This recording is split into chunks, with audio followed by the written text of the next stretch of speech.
Hello दोस्तों, V and D technical education में आपका स्वागत है। 1000 क्वेश्चन की सीरीज में से कल अपने 258 क्वेश्चन कर लिए थे। आज 259 से कंटिन्यूस करेंगे। पीछे जो आपको करवा चुका क्वेश्चन, उनमें आपको किसी प्रकार से डाउट लगे तो आप कमेंट बॉक्स में टाइप करें, आपको सोल्यूशन प्रोवाइड करवाएंगे उसका। वीडियो को साथ में लाइक शेयर सब्सक्राइब कीजिए। यूट्यूब चैनल को अपने फ्रेंड्स के पास भी शेयर कीजिए, उनसे सब्सक्राइब करवाइए। और न्यूमेरिकल क्वेश्चन कम्युनिटी टैब पे मैं डाल ही रहा हूँ, तो उसका सोल्यूशन करिए खुद से। ना सोल्यूशन मिले तो उसका सोल्यूशन एक दो दिन बाद में प्रोवाइड करवाता हूँ यूट्यूब चैनल पर। ओके, तो अभी चलते हैं अपने क्वेश्चन की ओर।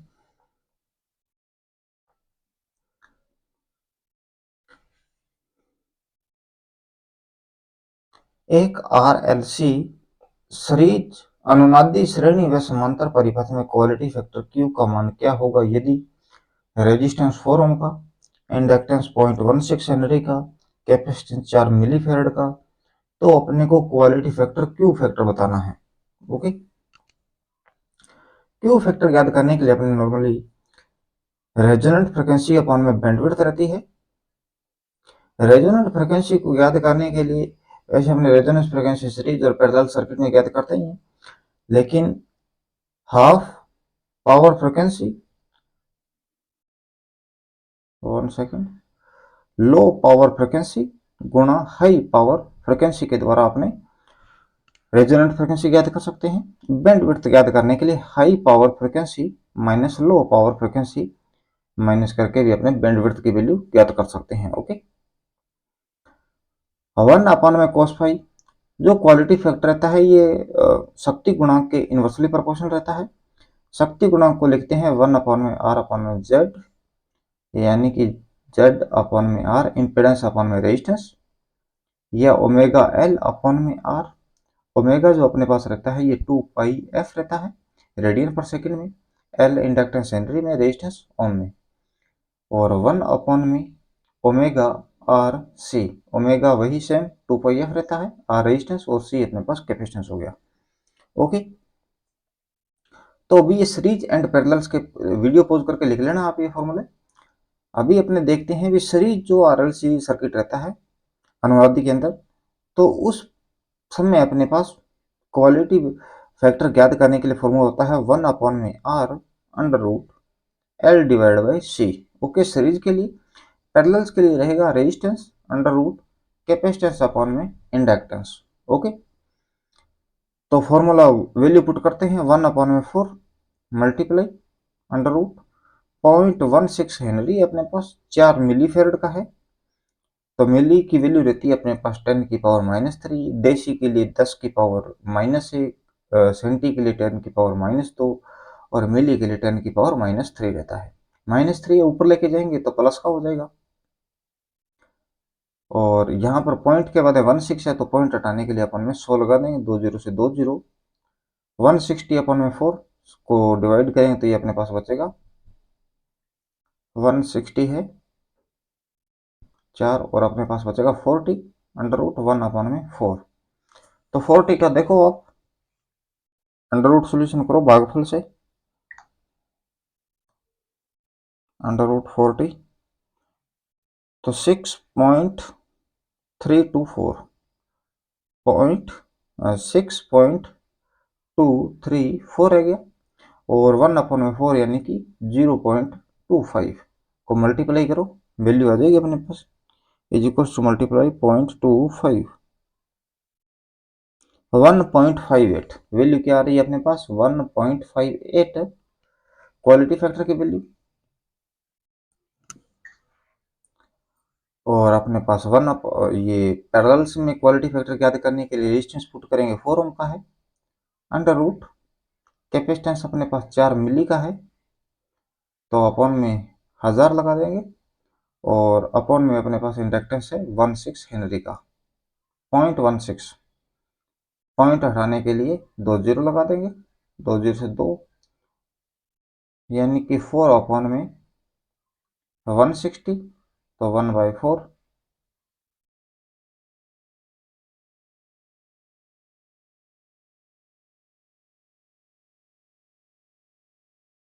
मल्टीप्लाई कर दो 4 से। 1/40 का अंडर रूट सोल्यूशन करो। ये आपने 40 का अंडर रूट देखा 6.234, तो 1 से डिवाइड कर दो, एक को डिवाइड करो तो अपने पास यानी कि इस अंडर रूट की वैल्यू आ जाएगी, और 4 से मल्टीप्लाई करो, क्वालिटी फैक्टर मिलेगा अपने को। तो इसके अंदर क्वालिटी फैक्टर रहेगा 0.63। ओके, तो ये ऑप्शन किसी से मैच नहीं कर रहा है, शायद लिखने में कोई प्रॉब्लम रह गई हो, तो ऑप्शन नंबर सी करेंगे। 1.58 और 0.63 करेंगे। ओके, ये अपने पास क्वालिटी फैक्टर की वैल्यू रहती है सीरीज एंड पैरेलल्स के लिए। तो यहाँ पर सीरीज रेजोनेंस लिखा हुआ है, सीरीज रेजोनेंस के अंदर XL is equal to X C रहता है, यानी कि वी एल के ऊपर वोल्टेज ड्रॉप है उतना ही वी सी के ऊपर वोल्टेज ड्रॉप रहना चाहिए। धारा तो सीरीज सर्किट है तो सेम रहेगी। ओके, इसके अंदर रेजिस्टेंस जो होता है वो इम्पीडेंस के इक्वल रहता है, काफ़ी बार आपको करवा दिया ये मैंने। रेजिस्टेंस इम्पीडेंस के इक्वल होगा, यानी कि रेजिस्टेंस कम होता है सीरीज जो अपने पास एसी परिपथ रहता है, एसी परिपथ में धारा का जो कुल विरोध रहता है वो इम्पीडेंस रहता है, और डीसी परिपथ के लिए धारा का कुल विरोध जो होता है अपने पास वो रेजिस्टेंस रहता है। अभी रेजिस्टेंस इम्पीडेंस के इक्वल है, तो यानी कि इम्पीडेंस की वैल्यू क्या होगी, मिनिमम। इम्पीडेंस मिनिमम तो धारा अपने पास मैक्सिमम होगी। इम्पीडेंस एडमिटेंस का व्युत्क्रम रहता है, तो इम्पीडेंस मिनिमम तो एडमिटेंस मैक्सिमम रहेगा, यानी कि वाई मैक्सिमम। सीरीज सर्किट है तो करंट हर एक एलिमेंट में इक्वल रहेगा, जबकि पैरेलल्स में हर एक टर्मिनल्स के ऊपर हर एक कंपोनेंट पर क्या रहती है, वोल्टेज इक्वल रहेगी। तो यहाँ पर वी एल और वी सी जो है इसके मध्य 180 डिग्री का फेज डिफरेंस देखेंगे पर आइडियल कंडीशन में। और जब पैरेलल रेजोनेंस की बात करेंगे तो I L is equal to I C रहेगा। पैरेलल्स में धारा डिफरेंट डिफरेंट होती है, जब दोनों में सेम धारा होगी तो रेजोनेंट कंडीशन कहेंगे, यानी कि V अपन में XL is equal to V upon में एक्स सी। इसके अंदर इम्पीडेंस जो रहता है वो L अपन में सी आर होता है, गयात्मक इम्पीडेंस, इसकी वैल्यू होती है मैक्सिमम। ओके, इम्पीडेंस मैक्सिमम तो धारा की वैल्यू मिनिमम होगी। इम्पीडेंस अपने पास मैक्सिमम लिखा तो एडमिटेंस इसका इन्वर्सली प्रोपोर्शनल है, तो इम्पीडेंस क्या होगा, एडमिटेंस क्या होगा अपने पास मिनिमम रहेगा, Y is equal to minimum. Admittance की जो इकाई होती है वो यूनिट उसको अपने कहते हैं महो। जिस प्रकार रेजिस्टेंस रिएक्टेंस इम्पीडेंस को ओम में लिखते हैं, उसी प्रकार कंडक्टेंस सस्पेंटेंस और एडमिटेंस को महो में लिखते हैं, तीनों की यूनिट महो रहती है ओनली।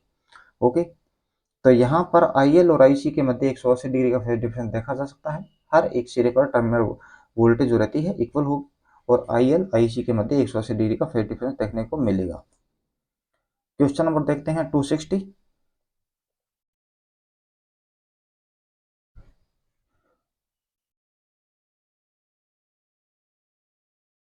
किसी R L C series resonance circuit में कोणीय वेग 100.4 रेडियन पर सेकंड, इंडक्टेंस 4 हेनरी है, तो कैपेसिटेंस ज्ञात करें। ओके, तो करो ज्ञात, 1 सेकंड के लिए वेट करो।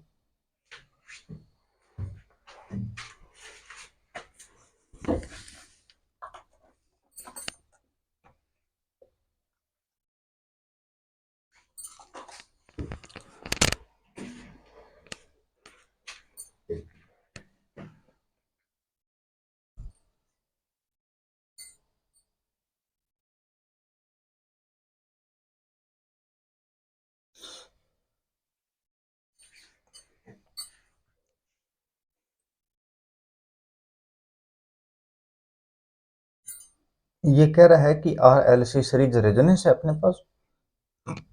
रेजोनेंट कंडीशन के अंदर फ्रिक्वेंसी ज्ञात करने का फॉर्मूला क्या रहता है, 1/2 पाई अंडर रूट एल और सी। ये वैल्यू अपने को किस में मिलती है, हर्ट्ज में होती है। ओके, इसे अपने रेडियन पर सेकंड में लिखने के लिए रेडियन पर सेकंड रहता है, फ्रिक्वेंसी होती है 2 पाई एफ, ओमेगा रहता है 1/√एल सी करेंगे, क्योंकि यहाँ पर एल सी है और 2 पाई है, तो 2 पाई से 2 पाई टू पाई यहाँ पर मल्टीप्लाई करेंगे तो टू पाई से टू पाई हट जाएगा और अपने पास बचेगा 1/LC। ओके, कोणीय वेग अपने पास ये अपने पास आएगा रेडियन पर सेकेंड्स के अंदर। ओके, ये है 100.4 100.4 is equals to under root inductance अपने पास 4 हेनरी का है मल्टीप्लाई कैपेसिटेंस ज्ञात करना है। ओके,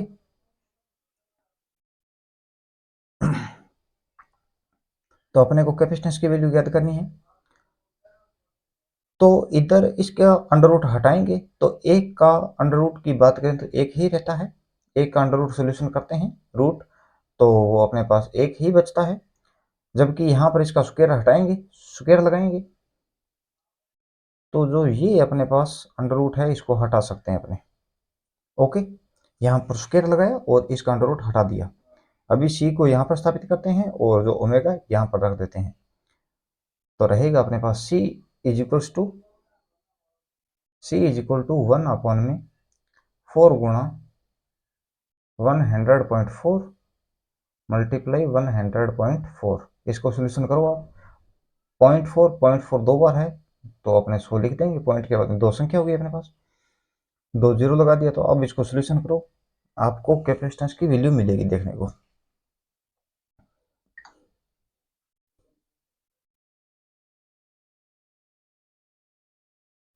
100 में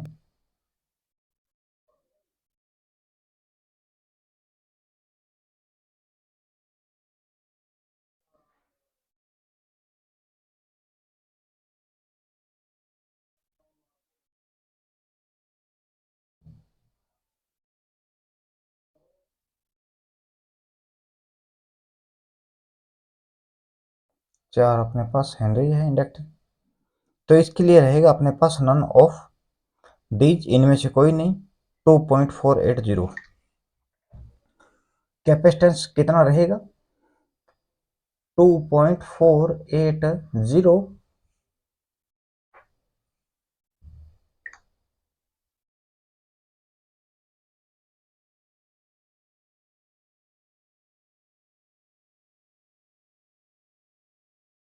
तो ये अपने पास बचेगा 24.80। माइक्रो में चेंज करने के बाद में 24.801, 24.801। तो राउंड फिगर में अपने सॉल्यूशन करें इसका तो आंसर ए हो जाएगा अपने पास, 24.80 निकला है, यहाँ पर 20 है तो ऑप्शन नंबर ए मान लें कि आप बिल्कुल एक्चुअल वैल्यू याद करो तो वो रहेगा 24.801। Okay, micro farad. ओके, इतना अपने पास कैपेसिटेंस चाहिए होगा।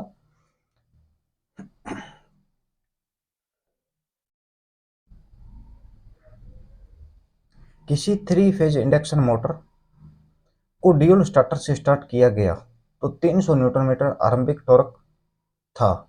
अगर इसे स्टार डेल्टा स्टार्टर से स्टार्ट किया जाता है तो उत्पन्न टॉर्क होगा, क्या रहेगा उत्पन्न टॉर्क।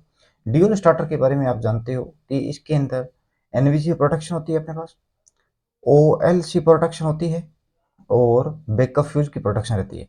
लेकिन स्टार्टिंग कंडीशन में ये जो स्टेटर में अपने वोल्टेज अप्लाई करते हैं, सिक्वल केज मोटरों को स्टार्ट करता है ड्यूल स्टार्टर, तो स्टार्टिंग कंडीशन में जो स्टेटर के अंदर रेजिस्टेंस इंक्रीज नहीं करता है, रेजिस्टेंस में ये डायरेक्ट पूर्ण परिवर्तन वोल्टेज अप्लाई करने वाला स्टार्टर रहता है अपने पास।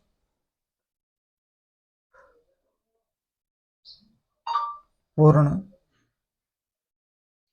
परिवर्तन वोल्टेज अप्लाई करता है स्टार्टर जो अपने पास रहता है। तो यहाँ पर कंप्लीटली पूर्ण वोल्टेज अप्लाई किया तो 300 न्यूटन मीटर रहा और अपने को पता है भी टॉर्क रहता है वो वोल्टेज के वर्ग के समानुपाती होता है। ओके, तो अपने को टॉर्क मिला 300 न्यूटन मीटर। स्टार डेल्टा से स्टार्ट करते हैं तो स्टार्टिंग कंडीशन में स्टार जो रहता है मेन टर्मिनल के रूप में रहता है, टाइमर आता है, टाइमर कन्वर्ट करता है डेल्टा के अंदर इसको। ओके, ये सीक्वेंस कई बार पूछ लेता है स्टार डेल्टा स्टार्टर के अंदर करेक्शन के बारे में लिखो। तो यहाँ पर स्टार सबसे पहले मेन होता है, टाइमर आएगा, टाइमर डेल्टा में कन्वर्ट कर देता है और डेल्टा के स्टार के अंदर कंडीशन रहती है लाइन जो वोल्टेज होती है वो अंडर रूट 3 फेज वोल्टेज के इक्वल होती है। ओके, यानी कि लाइन वोल्टेज √3 गुना अधिक रहती है फेज वोल्टेज से। तो स्टार्टिंग कंडीशन में अपने को वोल्टेज कितना मिला, 1/√3 फेज वोल्टेज। तो यहाँ पर जो टॉर्क अपने लिखेंगे समानुपाती वोल्टेज का वर्ग, तो इसका होल स्क्वायर करेंगे, तो यानी कि 1 का स्क्वायर 1 रहेगा और √3 का हो जाएगा 3। तो अपने को टॉर्क आउटपुट मिलेगा 300। तो 100 न्यूटन मीटर ड्यूल स्टार्टर के द्वारा स्टार्ट किया 300 न्यूटन मीटर, स्टार डेल्टा से करेंगे तो 100 न्यूटन मीटर मिलेगा।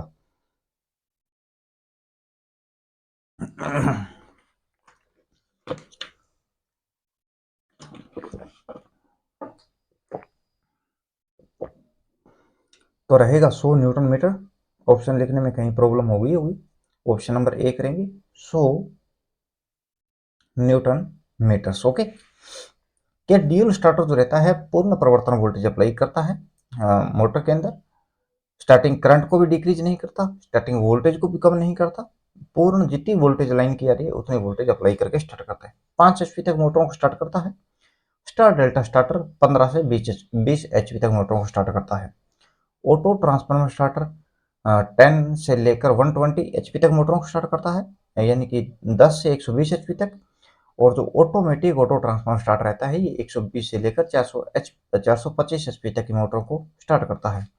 रोटर रेजिस्टेंस है वो स्लिप रिंग मोटर के लिए है और वो 20 एचपी तक मोटर को स्टार्ट करता है। ओके। तो अब यहाँ पर अपने को पूछा था कि इसके अंदर स्टार डेल्टा से स्टार्ट करने पर अपने 100 न्यूटन मीटर के द्वारा आउटपुट टॉर्क मिलेगा स्टार्टिंग कंडीशन में, आरंभिक टॉर्क। अगर अपने को पूछ लेता है ऑटो ट्रांसफार्मर स्टार्टर के द्वारा टॉर्क क्या मिलेगा, तो इसके अंदर टेपिंग क्या रहती है, 50% पर रहती है, 60 पर रहती है और 80% पर टेपिंग रहती है ऑटो ट्रांसफार्मर के अंदर। तो इसमें जो डीएल स्टार्टर है इसमें पूर्ण परिवर्तन वोल्टेज मिला तो पूर्ण टॉर्क मिला अपने को। तो यहाँ पर जो ऑटो ट्रांसफार्मर स्टार्टर है इसमें स्टार्टिंग में टेपिंग रहेगी 50, फिर 60 पर जाएगी, फिर 80 पर जाएगी और उसके बाद में पूर्ण अप्लाई वोल्टेज अप्लाई करेगा। तो यहाँ वोल्टेज हाफ, तो टॉर्क कितना हो जाएगा 1/4, क्योंकि टॉर्क जो रहता है वो वोल्टेज के वर्ग के समानुपाती होता है। तो हाफ का 1/2 का स्क्वायर करेंगे तो अपने को मिलेगा 0.25 टॉर्क, या 1/4 लिखो एक ही बात है, वो तो डिवाइड करने से आ जाएगा अपने को। तो यहाँ पर बनेगा टॉर्क 75 न्यूटन मीटर टॉर्क मिलेगा अपने को ऑटो ट्रांसफार्मर स्टार्ट करेंगे तो। क्वेश्चन देखते हैं 262। निम्न व मध्यम सीमा यूपीएस की रेटिंग क्या रहती है, तो अपने पास निम्न सीमा का जो यूपीएस रहता है निम्न सीमा का, और मध्यम रेटिंग का यूपीएस की बात करें तो निम्न सीमा के अंदर 30 केवीए का रहता है और मध्यम सीमा के लिए रहता है 120 केवीए के लिए। ओके। तो ऑप्शन नंबर हो जाएगा सी अपने पास। ओके। 30 केवीए से लेकर 120 केवीए तक निम्न से मध्यम तक की रेटिंग रहती है।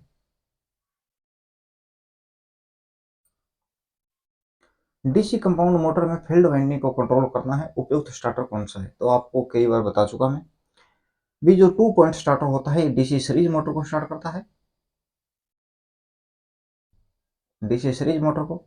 3 point starter DC shunt motor को स्टार्ट करता है। एंड कंपाउंड मोटर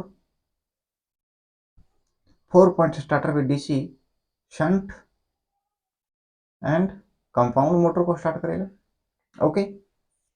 तो 3 और 4 पॉइंट में स्टार्टर में अंतर क्या है, तो 3 पॉइंट जो स्टार्टर है एनवी, जो 2 पॉइंट स्टार्टर के अंदर लिखे आपको प्रोटेक्शन बता देता हूँ, एनवीसी प्रोटेक्शन रहती है, ओनली सिर्फ एनवीसी ही प्रोटेक्शन होती है, या बैकअप फ्यूज की अपने बात कर सकते हैं।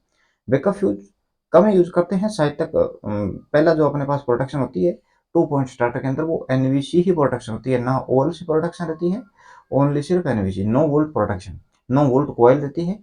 सामान्य से वोल्टेज कम होगी तो वोल्टेज ड्रॉप कम होगा, वोल्टेज ड्रॉप कम तो इसके अंदर धारा कमी, धारा कम से फ्लक्स कम, फ्लक्स के कम के कारण हैंडल छोड़ती है और वो अपने मेन स्टार्टिंग पॉइंट पे चली जाती है, जिसके कारण मोटर बंद हो जाती है अपने पास। ओके। तो एनवीसी जो रहती है ये 2 पॉइंट स्टार्टर के अंदर यूज की जाती है, 3 पॉइंट स्टार्टर में और 4 पॉइंट स्टार्टर में एनवीसी और ओएलसी प्रोटेक्शन रहती है। एनवीसी जिस प्रकार ये अपने मानी तो इसके श्रेणी में फील्ड वाइंडिंग लगी रहती है। ये एनवीसी और ये अपने पास फील्ड वाइंडिंग है।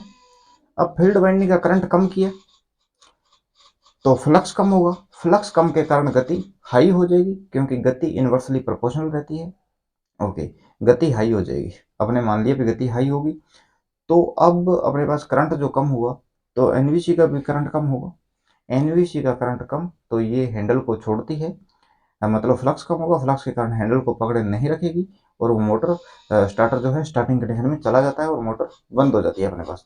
यानी कि 3 पॉइंट स्टार्टर के अंदर अपने फील्ड वाइंडिंग को कंट्रोल नहीं कर सकते हैं। हाई स्पीड प्रोडक्शन देती है, यानी कि हाई स्पीड से प्रोडक्शन देती है अपने को। और 4 पॉइंट स्टार्टर में बात करें जिस प्रकार ये एनवीसी रहती है, इसके शरीर में एक प्रोटेक्टिव रेजिस्टेंस लगा रहता है। प्रोटेक्टिव रेजिस्टेंस जो एनवीसी को निश्चित मान की धारा देता रहता है कंटिन्यूसली। और एनवीसी के अंदर अब वोल्टेज सामान्य से कम होगा, उस कंडीशन में ही इसकी धारा कमी होगी। धारा कम से फ्लक्स कम और हैंडल वापस स्टार्टिंग कंडीशन में चला जाता है, हैंडल को छोड़ देती है ये। तो इसके अंदर क्या फील्ड वाइंडिंग रहती है, वो एनवीसी की श्रेणी क्रम में नहीं रहती। एनवीसी की श्रेणी क्रम में नहीं है तो फील्ड वाइंडिंग का करंट कम करो ज़्यादा करो, एनवीसी के ऊपर कोई इफेक्ट नहीं पड़ने वाला। तो इस कारण जो 4 पॉइंट स्टार्टर है ये हाई स्पीड प्रोडक्शन नहीं देता है अपने को। हाई स्पीड प्रोडक्शन नहीं देता है। नहीं देने का मतलब क्या है कि फील्ड वाइंडिंग को अपने नियंत्रण कर सकते हैं। 4 पॉइंट जो स्टार्टर रहता है अपने पास ये कांस्टेंट पावर ऑपरेशन करवा सकता है मोटर का, जबकि 3 point starter constant power operation नहीं करवा सकता। तो याद रखना जितने मैंने पॉइंट बताए हैं। तो अभी अपने फील्ड को वाइंडिंग को कंट्रोल करना है। फील्ड वाइंडिंग को कंट्रोल करते हैं उसको कहते हैं अपने constant power operation. Armature control करेंगे कांस्टेंट टॉर्क ऑपरेशन रहेगा। तो अभी रह जाएगा फील्ड कंट्रोल करना है तो 4 पॉइंट स्टार्टर प्रॉपर रहेगा अपने पास। क्वेश्चन नंबर 264, माइक्रोमीटर्स कैलिपर्स की एक्यूरेसी मापने के लिए उपयोग किया जाता है। तो क्या फिलर गेज रहता है या स्लिप गेज रहता है या स्क्रू पिच गेज होता है या माइक्रोमीटर्स रहता है। माइक्रोमीटर कैलिपर्स की एक्यूरेसी मापने के लिए फिलर गेज अपने पास क्या होता है, मोटर स्टेटर के मध्य जो एयर गैप मापने के लिए यूज में लेते हैं वो अपने पास फिलर गेज होता है। स्क्रू पिच गेज रहता है मोटर के अंदर जनरेटर के अंदर सॉफ्ट अलाइनमेंट के अंदर यूज में लेते हैं। स्लिप जो गेज रहता है इसके द्वारा माइक्रोमीटर कैलिपर्स की एक्यूरेसी मापते हैं। ऑप्शन नंबर बी रहेगा इक्वल। ओके। और माइक्रोमीटर से आपको पता है 1 mm का 100वां भाग भी माप सकता है, यानी कि निम्नतम वैल्यू कितनी ले सकता है 0.01 mm तक। Okay. Question number 265, free running multi vibrator किसे कहा जाता है। क्या एस्टेबल मल्टी वाइब्रेटर को कहेंगे या मोनोस्टेबल मल्टी वाइब्रेटर या स्टेबल मल्टी वाइब्रेटर या यूनि वाइब्रेटर। यू यू आई नहीं है, यू एन आई है, यूनि वाइब्रेटर रहेगा। फ्री जो एस्टेबल रहता है इसके अंदर कोई भी अपने पास एक निश्चित क्रिया नहीं रहती। ये ऑन और ऑफ जो रहता है जो होता है इसके अंदर ट्रांजिस्टर, ये अपने हिसाब से होता रहता है। ऑसिलेटर की बात करें एस्टेबल मोनोस्टेबल और स्टेबल या ब्लॉकिंग या न्यून साइन ऑसिलेटर, ये सब रिलैक्सेशन ऑसिलेटर में है। प्योर साइनोसाइडल वेवफॉर्म का उत्पादन नहीं करते इसलिए नॉन साइनोसाइडल ऑसिलेटर भी कहते हैं। तो एस्टेबल रहता है इसके अंदर कोई स्थायी क्रिया नहीं रहती तो इसे फ्री रनिंग मल्टीवाइब्रेटर कहते हैं। Free running multivibrator. मोनोस्टेबल के अंदर एक स्थायी क्रिया होती है एक अस्थायी क्रिया होती है। और ट्रांजिस्टर को चालू करने के लिए इसके अंदर जो अंदर ही ट्रांजिस्टर होते हैं उनके द्वारा ट्रिगर प्लस अप्लाई किया जाता है। तो इसे अपने कहते हैं यूनि वाइब्रेटर के नाम से। यूनि वाइब्रेटर जो स्टेबल रहता है इसके अंदर दो क्रिया होती है और दोनों ही स्टेबल होती है, दोनों ही स्थायी क्रियाएं रहती है। इसे फ्लिप फ्लॉप या आप बाइनरी सर्किट के नाम से जानते हैं। ओके। तो अपने पास एस्टेबल होगा, वो फ्री रनिंग मल्टीवाइब्रेटर रहेगा। मोनोस्टेबल, यूनिवाइब्रेटर और स्टेबल जो है अपने पास फ्लिप फ्लॉप या बाइनरी सर्किट कहते हैं। तो ऑप्शन नंबर रहेगा ए अपने पास। ये जो आउटपुट वेव का उत्पादन करता है सेक्वायर वेव फॉर्म रहती है, और जो अपने पास ब्लॉकिंग ऑसिलेटर रहता है, जो ब्लॉकिंग ऑसिलेटर रहता है या नियॉन साइन रहते हैं, वो सॉ टूथ वेव फॉर्म का उत्पादन करते हैं। ओके,